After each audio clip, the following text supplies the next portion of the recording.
사도신경 하심으로 3월 26일 수요일 새벽 예배를 하나님께 올려드리겠습니다.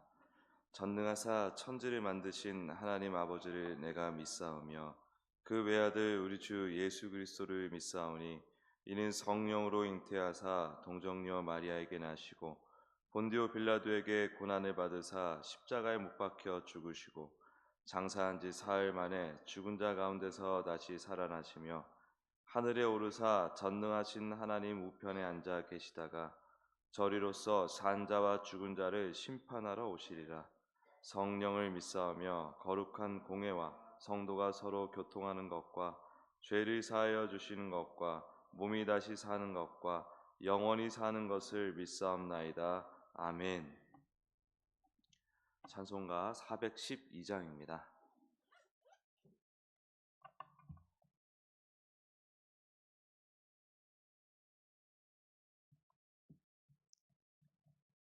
찬송가 412장.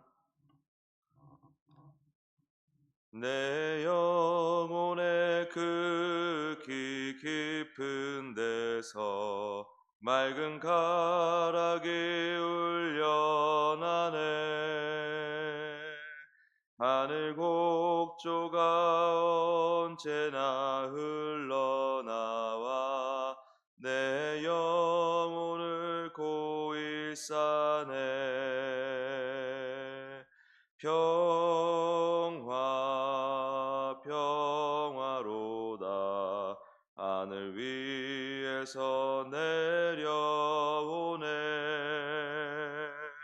그 사랑의 물결이 영원토록 내 영혼을 덮으소서. 내 맘속에 솟아난 이 평화는 깊이 묻힌 보배로다. 하늘 보화를 캐내어 가져갈 자 그 아무도 없으리라.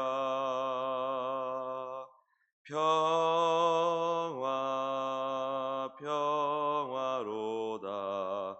하늘 위에서 내려오네.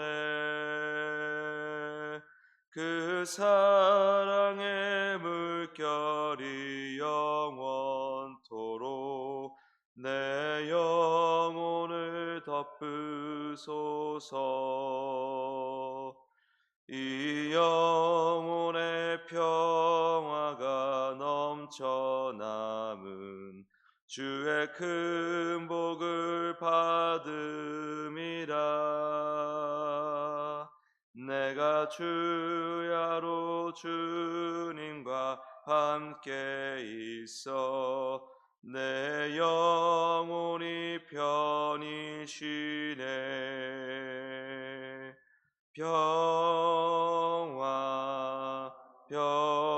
평화로다. 하늘 위에서 내려오네. 그 사랑의 물결이 영원토록 내 영혼을 덮으소서.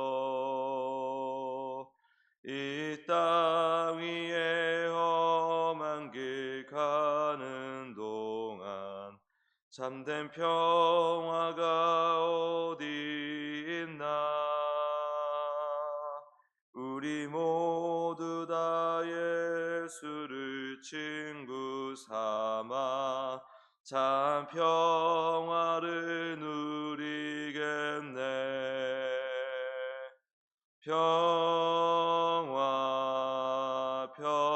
평화로다.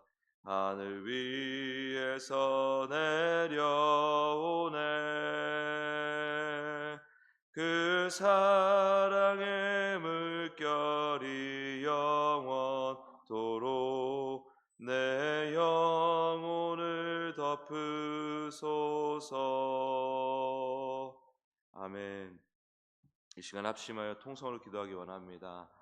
먼저는 이번 주부터 진행되는 봄 정기 대신방을 위해서 기도하기 원합니다. 이제 순별로 이제 차례차례 진행이 되는데 기도 제목 함께 나누고 기도하고 교제하는 가운데 큰 은혜를 부어달라고 우리 목사님과 순원들을 위해서 기도해 주시길 바랍니다. 약 2개월간 진행됩니다. 이 모든 과정이 하나님의 놀라운 은혜로 채워달라고 기도하기 원합니다. 또 한 가지는 지금 경상도 지역에 그 동시다발적으로 일어난 화재로 인하여서 지금 굉장히 어려움을 겪고 있는데 우리가 이것을 위해서도 기도해야 되겠습니다. 이렇게 동시다발적으로 화재가 일어나는 경우가 매우 드물다고 합니다. 수십 곳에서 한꺼번에 불이 나는 경우가 참 드문데 무슨 뭐 호마의식을 치르다가 그렇게 됐다는 얘기도 있고, 근데 지금 걷잡을 수 없이 지금 화재가 번져가고 있습니다. 지금 교도소가 이송을 준비하기도 하고 지금 여러 가지로 지금 큰 문제가 지금 발생하고 있는데 이것이 빨리 진압이 될 수 있도록, 화재가 빨리 진압이 될 수 있도록 기도하기 원하고요. 또 나라와 교회를 위해서 지금 너무 심각한 거 다들 아시죠? 각자 위치와 또 감동과 기대대로 주 앞에 간절한 마음으로 기도하기 원합니다. 우리 주여 한번 크게 부르짖고 기도드리겠습니다. 주여, 주님 불쌍하여 주시옵소서. 아버지 하나님 불쌍하여 주시옵소서. 주님, 이제는 아버지 하나님 정말로 심각한 위기입니다. 주님, 민주주의가 이미 짓밟힌 상태지만 주님, 이것을 회복할 길이 없을 수도 있습니다. 그럴 기회 자체가 사라질 수도 있는 중대하고 위태로운 시기입니다. 주님께서 그렇게 인도하시면 어쩔 수 없는 것이지만 그래도 주님 구하기는 주여 질서를 회복시켜 주십시오.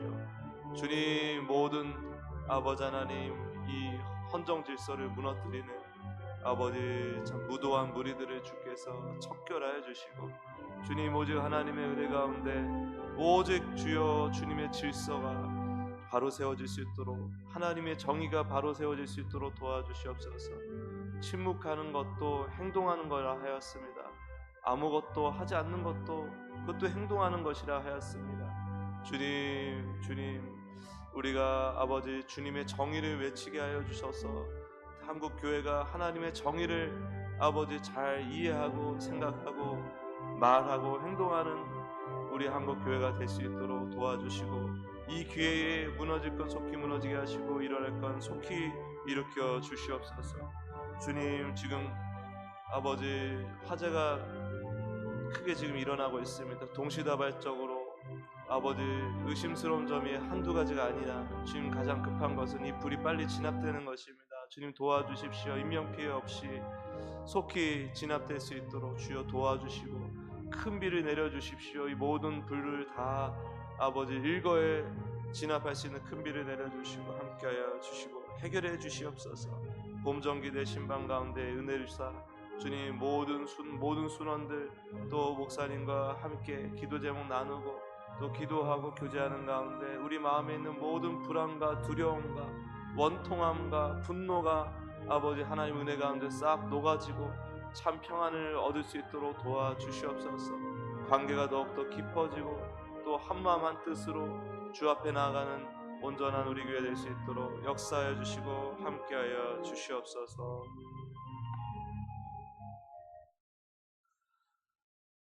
하나님, 전국적으로 지금 특히나 경상도 지역에 번지고 있는 화재를 속히 진압하여 주십시오. 인명피해 없이 이것이 빨리 지나가면 좋겠습니다. 주님 도와주십시오. 그리고 나라가 큰 위기에 지금 빠졌습니다. 120년 전 정말 일제의 나라가 빼앗겼던 그때와 정말 준할 만한 아주 큰 위기인데 주님 정말 하나님의 뜻대로 질서를 바로 세워주시되 하나님의 정의를 또 외치는 우리 한국 교회가 될 수 있도록 도와주시고, 주님 하나님의 정의 앞에 침묵하지 않도록, 불의 앞에 침묵하지 않도록 도와주십시오. 그래서 하나님의 정의를 온전히 우리가 바로 세우는데 앞장서는 진짜 하나님의 교회로 거듭나는 우리 교회들이 다 될 수 있도록 도와주시옵소서. 또 우리 정기된 신방 있습니다. 주님, 이 시간을 통해서 우리 반석교회 모든 성도님들이 그 마음속에 가지고 있는 여러 가지 문제들이 있습니다. 어려움들이 있습니다. 불안과 두려움과 분노와 걱정, 근심 이런 것들이 하나님의 은혜를 만나 참 평안으로 바뀔 수 있도록 큰 은혜를 부어 주시옵소서. 1천 번째 드리는 손길 가운데 함께하사 그 가정의 모든 일이 주 앞에서 형통할 수 있도록 역사해 주십시오. 감사드리며 예수님 이름으로 기도드립니다. 아멘. 오늘 나눌 본문은 베드로전서 4장 15절에서 19절 말씀입니다.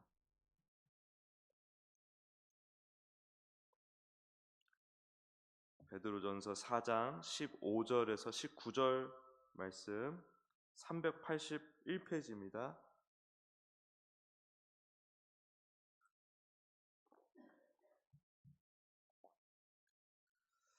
같이 읽겠습니다. 시작. 너희 중에 누구든지 살인이나 도둑질이나 악행이나 남의 일을 간섭하는 자로 고난을 받지 말려니와 만약 그리스도인으로 고난을 받으면 부끄러워하지 말고 도리어 그 이름으로 하나님께 영광을 돌리라. 하나님의 집에서 심판을 시작할 때가 되었나니 만일 우리가 순종하지 아니한 자를 그 마지막은 어떠하며 또 의인이 겨우 구원을 받으면 경건하지 아니한 자와 죄인은 어디에 서리요. 그러므로 하나님의 뜻대로 고난을 받는 자들은 또한 선을 행하는 가운데에 그 영혼을 미쁘신 창조주께 의탁할지어다. 아멘. 오늘은 수다스러움이라는 제목으로 하나님 말씀 증거하기 원합니다. 그리스도인이 예수님을 전하다가 혹은 예수님께 속한 자라는 이유로 고난을 받는다면 그것은 당연한 일이라고 말씀하고 있습니다. 그러니까 죄에 빠진 세상은 하나님을 적대하는 그런 성향을 띠게 되는데 우리가 예수님께 속한 자라고 하면 이 마귀가 가만두지를 않죠. 그래서 어떻게 보면 예수님 믿으면서 일정한 고난을 받는 것이 매우 당연한 일입니다. 근데 그럴 때에 우리가 당당하라는 것이죠. 하나님께서 당당하라. 그것은 예수님으로 인하여 당하는 고난이니 오히려 주 앞에 영광을 돌리라. 왜냐하면 우리가 그런 고난을 아무나 받는 게 아니거든요. 그냥 지나가는 사람 아무나 그냥 예수를 믿든 안 믿든 똑같이 받는 고난이 아니라 예수님께 받은, 그러니까 하나님의 자녀로 택함 받은 이 땅에서 예수님을 믿기로 작정된, 그리고 실제로 예수를 믿는 은혜를 입은 자만이 그러한 고난을 받기 때문에 그렇습니다. 그 고난을 통해서 우리는 내가 하나님께 이토록 놀라운 은혜를 입은 자구나 라는 사실을 다시 한번 또 확인하며 나아갈 수가 있는 것이죠. 그래서 우리가 그런 경우에는 도리어 나를 구원하시고 나와 함께 하시는 영원한 하나님 나라로 인도해 주시는 그 주님의 은혜를 생각하며 영광을 올려드리며 감사드리는 게 마땅한 것입니다. 부끄러운 고난도 있습니다. 그것은 죄로 인한 고난입니다. 여기에는 살인과 도둑질과 악행을 말하고 있는데 또 이어서 남을 간섭하는 일을 언급하고 있죠. 이것은 남을 간섭하는 일이 살인과 도둑질과 악행과 같다라고 지금 얘기하고 있는 것입니다. 같은 선상에서 지금 언급하고 있지 않습니까? 그런데 그냥 남을 간섭하는 모든 일이 나쁘다라고 얘기하는 게 아니에요. 남을 간섭하는 모든 일이 나쁘다는 게 아닙니다. 간섭에는 선한 의도를 가지고 하는 간섭도 분명히 있습니다. 나를 살리려고, 나에게 용기를 주려고, 지혜를 주려고, 내가 나쁜 길로 빠지지 않게 하기 위해서 그런 선한 의도를 가진 간섭도 분명히 있다는 거예요. 여기서 말하는 간섭은 악한 의도를 가진 간섭을 말합니다. 몇 가지 또 신학적인 해석이 있습니다. 남의 것을 탐내거나 선을 넘는 일을 하는 것, 이것을 여기서 말한 악한 의도를 가진 간섭이라고 얘기하는 거예요. 또 하나는 밀고 혹은 무고하는 것입니다. 죄 없는 사람을 괜히 고발해가지고 괴롭히는 것입니다. 법으로 괴롭히는 것이죠. 이게 다 신학적인 해석들인데 이 세 가지는 전부 악한 의도를 가지고 있는 간섭이라는 걸 우리가 쉽게 알 수가 있습니다. 그러고 보면 앞에 살인, 도둑질, 악행과 연결되기도 합니다. 이들을 아우르기도 합니다. 악한 의도를 가지고 남의 것을 탐내니까 살인, 도둑질, 악행도 하는 것이죠. 그리고 무죄한 자를 고발하여 괴롭히는 이유, 남의 것을 탐내니까 그래서 선을 넘는 행위들을 이렇게 하는 것입니다. 그래서 그 앞에서 얘기한 세 가지 아주 명백한 범죄와 이 악한 의도를 가진 간섭, 이것이 나쁜 것이 동일하게 나쁜 것이고 서로에게 영향을 주는 것이다라는 것이죠. 이러한 범죄는 그리스도의 영광을 위한 것이 아니므로, 그리스도의 이름을 위한 것이 아니므로 마땅한 처벌을 받아야 하는 것입니다. 그리스도의 이름을 언급하기 전에 그냥 마땅히 처벌을 받아야 하는 그냥 범죄라는 것입니다. 그러므로 우리 마음을 잘 살펴봐야 합니다. 우리가 다른 사람과 대화를 나눌 때 혹은 다른 사람의 일에 간섭을 할 때 시기, 질투, 미움, 분노, 증오, 무시, 혐오, 이러한 악한 감정이 개입되어 있는 건 아닌지 잘 살펴봐야죠. 그래서 오늘 이 설교 제목으로 삼은 이 수다스러움이라는 것은 남의 일에 함부로 간섭하되 악한 의도를 가지고 간섭하는 자가 이제 입을 놀리는 것을 얘기를 하는 거겠죠. 그렇게 악한 의도가 혹시 내 안에 나도 모르게 나 자신을 속이는 성향이 이 죄 가운데 있거든요. 이 죄는 내가 나 자신을 속이게 만듭니다. 나의 무지를 또 감추는 역할도 하죠. 내가 몰라도 모르는 것을 모르게 만들죠. 그리고 내가 악한 의도가 조금이 숨겨져 있어도 그런 것이 숨겨져 있는지조차도 모르게 만드는 게 이 죄의 또 교묘한 계략이고 또 마귀의 역사인 것입니다. 그래서 우리가 말씀에 비추어서 계속 나를 이렇게 살펴봐야 된다는 거예요. 내가 저 사람에게 이런 말을 하는 게 혹시 내가 지금 질투해서 시기해서 저 사람의 마음에 안 들어가지고 내가 이런 말을 하는 건 아닌가? 이런 걸 살펴봐야 된다는 것입니다. 그리고 우리가 악한 감정이 없더라도 그런 것처럼 오해를 받는 경우도 있어요. 오해를 안 받으려면 어떻게 해야 되죠? 표현을 지혜롭게 하면 됩니다. 사리에 맞게 상황에 어울리게 할 수 있어야 합니다. 이것은 충분한 훈련이 필요합니다. 우리가 의외로 이 말 훈련이 잘 이게 안 된 분들도 꽤 계세요. 저도 이것을 일부러 의도를 가지고 노력한 그 기간이 있는데 그 나름대로 이렇게 훈련을 한 거죠. 필요에 의해서 훈련을 한 건데 그 훈련하기 전에는 저도 제가 말을 이렇게 늘 조리 있게 하는 줄 알고 사리에 맞게 하는 줄 알고 있었는데 아닌 경우가 참 많았습니다. 제 딴에는 이렇게 챙겨준다고 하는 말들이 어떤 사람들에겐 이게 툭툭 상처를 주는 말이 될 수도 있었다는 거죠. 근데 그런 경우가 굉장히 많아요. 근데 이거는 훈련을 해야 됩니다. 말하는 훈련을 해야 돼요. 아, 이런 경우에는 내가 이렇게 말하는 게 낫지. 이런 경우에는 저렇게 말하는 게 낫지. 혹은 말을 안 하는 게 낫지. 이런 식으로 우리가 사리에 맞는 표현을 잘 배워야 됩니다. 그래서 내 마음을 같이 돌아보면서 나의 표현이 자칫 오해를 불러일으킬 만한 표현은 아니었는지 살펴보자는 것이죠. 물론 오해를 또 잘하는 분들이 있습니다. 좀 예민하셔가지고 마음이 또 불안이 많으셔가지고 괜히 뭐 아무것도 아닌데 아이고 저 나한테 저렇게 함부로 하네 이렇게 또 여기는 분들이 계세요. 혼자 상처받는 분들, 아무도 세상에 아무도 상처를 안 줬는데 혼자 상처받는 분도 계세요. 제가 옛날에 그 다른 교회에서 이제 사역할 때 제가 이제 제 딴에 활짝 웃으면서 인사를 했더니 저 전도사 그때 전도사였는데 저 전도사님이 나를 별로 안 좋아하는가 보다. 자기가 그렇게 믿더라고요.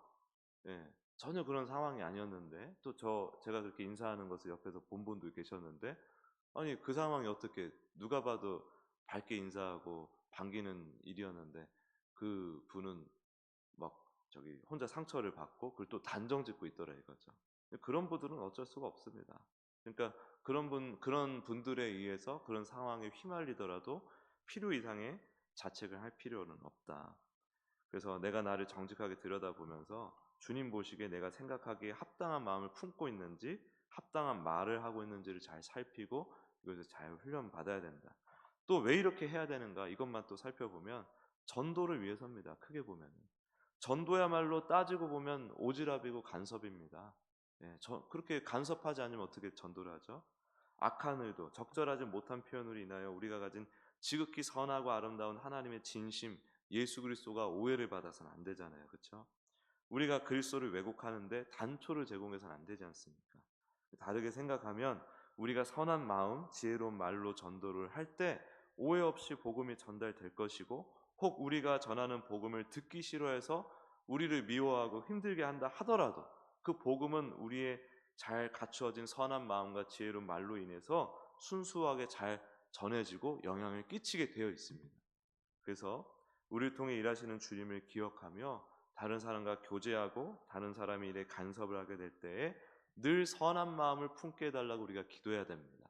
그리고 불필요한 말로 오해를 사지 않도록 지혜롭고 지혜로운 표현들을 우리가 가지고 또 나아가야 될 것입니다. 그래서 이런 것들을 조심하고 또 조심하면서 서로에게 덕이 되는 우리 서로가 되길 원하고, 또 그러한 선한 마음과 지혜로운 말로 인해서 우리가 믿고 있는 이 너무나 놀랍고 아름다운 예수님을 잘 전하는 우리 모든 성도님들 되시길 예수 그리스도의 이름으로 축복합니다.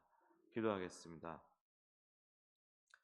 하나님, 하나님의 은혜로 우리가 또 오늘 말씀을 또 배웁니다. 선한 마음을 가지고 착한 마음을 가지고 늘 사람을 대할 수 있도록 도와주십시오. 그리고 괜한 오해 사지 않도록 지혜로운 표현 잘 가다듬을 수 있도록 또한 도와주시옵소서. 이로 인하여서 주님께 영광이 되는 우리의 삶, 우리의 전도가 될 수 있도록 역사해 주시고 축복하여 주시옵소서. 감사드리며 예수님의 이름으로 기도드립니다. 아멘.